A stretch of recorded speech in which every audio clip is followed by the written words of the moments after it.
Special development package मिलेगा, जिसका बहुत बड़ा लाभ कोकराझार, चिरांग, बक्सा और उदालगुड़ी जैसे जिलों को भी मिलेगा।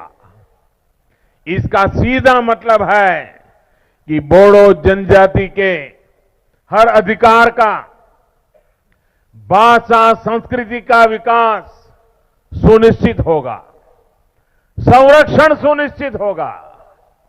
इस समझौते के बाद इस क्षेत्र में राजनीतिक, आर्थिक, शैक्षणिक हर प्रकार की प्रगति होने वाली है।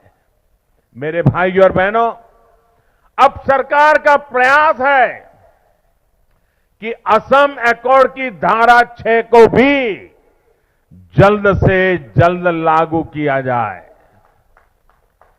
मैं असम के लोगों को आश्वस्त करता हूं कि इस मामले से जुड़ी कमेटी की रिपोर्ट आने के बाद केंद्र सरकार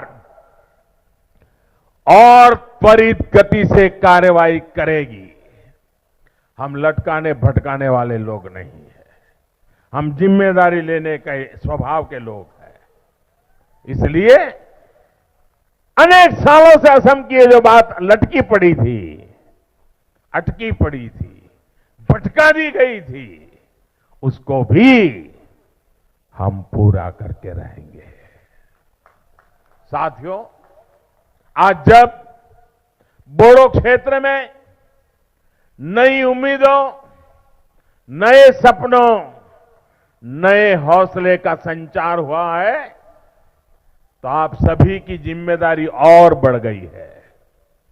मुझे पूरा विश्वास है कि बोडो टेरिटोरियल काउंसिल अब यहां के हर समाज को साथ लेकर, कोई भेदभाव नहीं, सबको साथ लेकर विकास का एक नया मॉडल विकसित करेगी।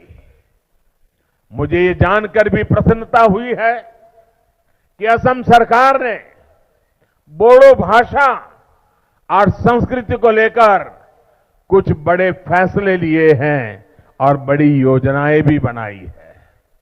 मैं राज्य सरकार को हृदय से बहुत बहुत अभिनंदन देता हूं। बोडो टेरिटोरियल काउंसिल, असम सरकार और केंद्र सरकार